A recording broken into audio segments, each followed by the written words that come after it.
A poky old camel lumbers through the heart of a modern city, Karachi. This is the contrasting picture of a growing new country, Pakistan.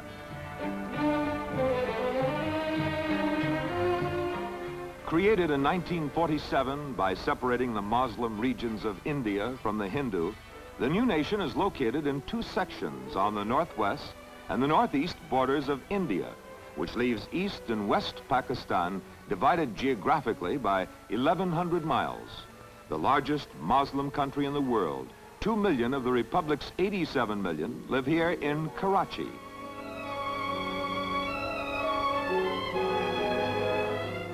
Once a great British port on the Arabian Sea, Karachi's harbor in West Pakistan is a sea terminus for 3 continents, Europe, Africa, and Asia. The cargo these workers are loading is salt, the 3rd largest exporter of cotton. Pakistan also supplies 75% of the world's jute for making burlap. A strong military harbor, Karachi was the westernmost bastion of the Indian Empire. Modern planes, too, contribute to the economy of Pakistan. Hauling tourists or cargo, the planes place the nation only hours away from all the world markets.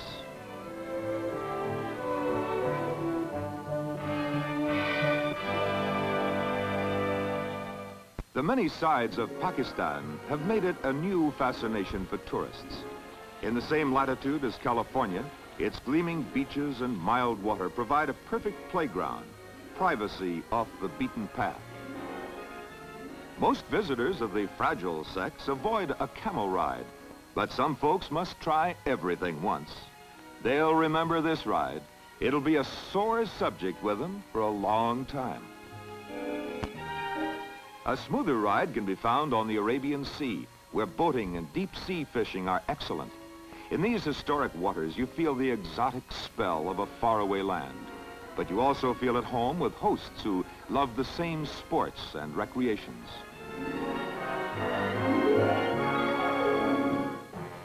Water is a major factor in life here, and dammed for irrigation, it's a blessing from Allah, since 3/4 of the land is under cultivation.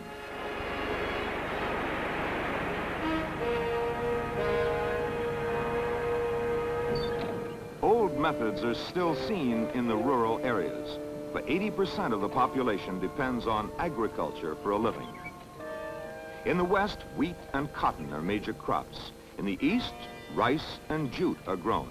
Other crops include tea, sugar cane, and a variety of fruits. Financially poor and unschooled, they're rich in determination for the success of their independent republic.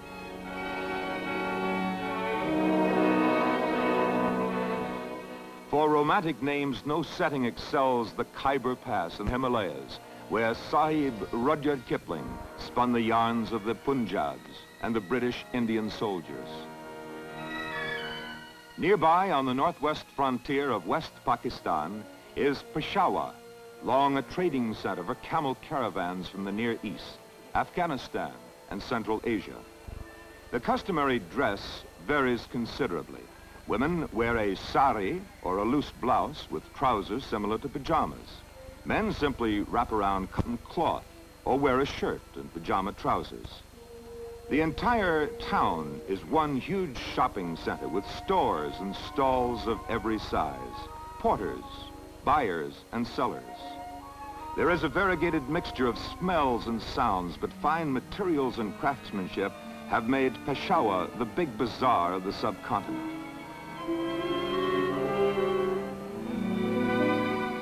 Here you see friendly and good-natured people who come from many races, muscular Punjabis, the tall Patha, the short and wiry Baluch, the dark Bengalis. Though most of them speak Urdu and Bengali, English is the official language.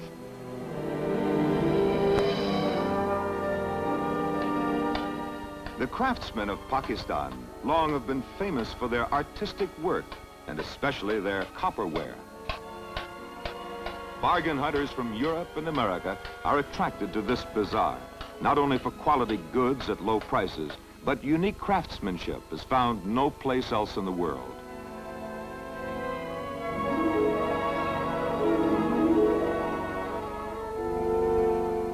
A coppersmith takes the same pride in his glazed pottery and inlaid brasses as his father and grandfather did.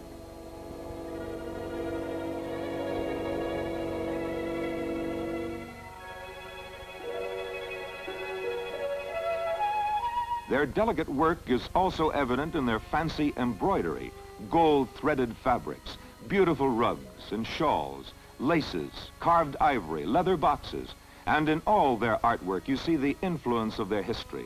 For the Indian frontier has always been an avenue of invasion from Siberia, Central Asia, Iran, Turkey, and Arabia. An American dollar worth 5 Pakistani rupees can purchase a lot of souvenirs. And now, with many of these home shop companies employing modern methods, the bargains are even greater.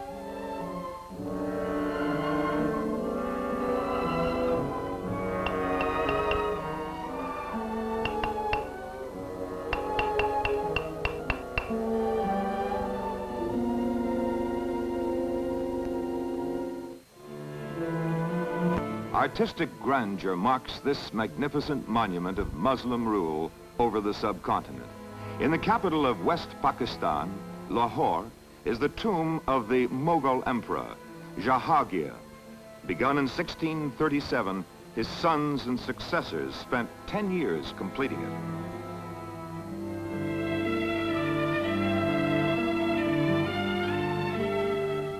Elsewhere in Fort Lahore is the renowned Shish Mahal, the Palace of Mirrors. For centuries, Lahore has been the seat of various governments, and every ruler has left his imprint. This is the Naulaka Shrine, an exquisite little curved marble pavilion with excellent stone inlay work.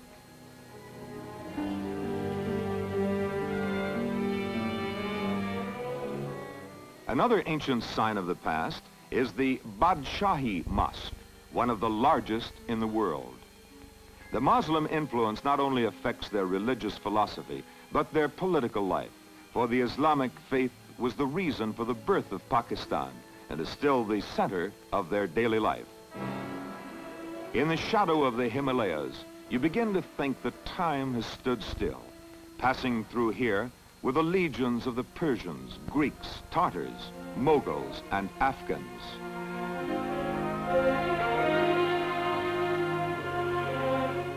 Completely separate from the town of Peshawar is the fort of Peshawar, which is like a city in itself, with homes and gardens, stores and bazaars, and soldiers in dress reminiscent of the Kipling stories and the Afghan war between the British and the celebrated Amir Khan. Around the Khyber Pass still live the ancient tribes whose chiefs gather for ceremonial feasts that haven't changed since the days of Alexander the Great. In these tribal and family societies, it is traditional for the oldest members to make most of the decisions, but the nation is now governed by elected representatives. The food to be eaten with the hands is spicy and tasty. Favorite dishes are shish kebab, curry, pulao, and curd dishes. All kinds of sweets and fruits are available. Melons, grapes, peaches, oranges, bananas, pineapples, plums, and mangoes.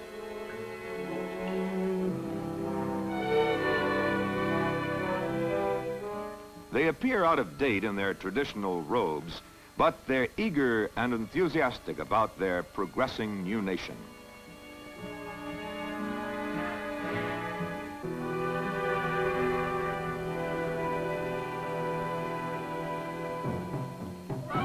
A tribe from the frontier region performs one of their classical dances, the Kultach tribal dance.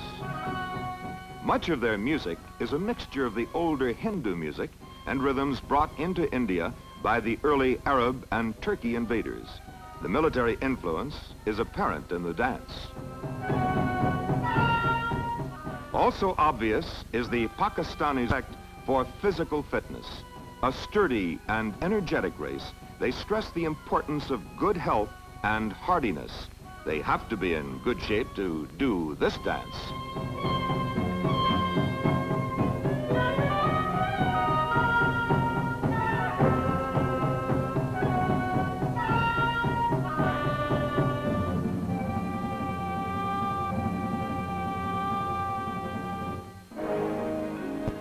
A country of rugged beauty.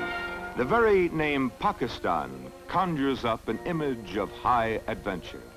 1,100 miles across the north of India is the smaller but more heavily populated East Pakistan, situated between India on the north and west, Burma in the east, and the Bay of Bengal in the south. The towns on the east are fast becoming cosmopolitan cities with distinct oriental touches, whereas West Pakistan is the size of Texas and Oklahoma.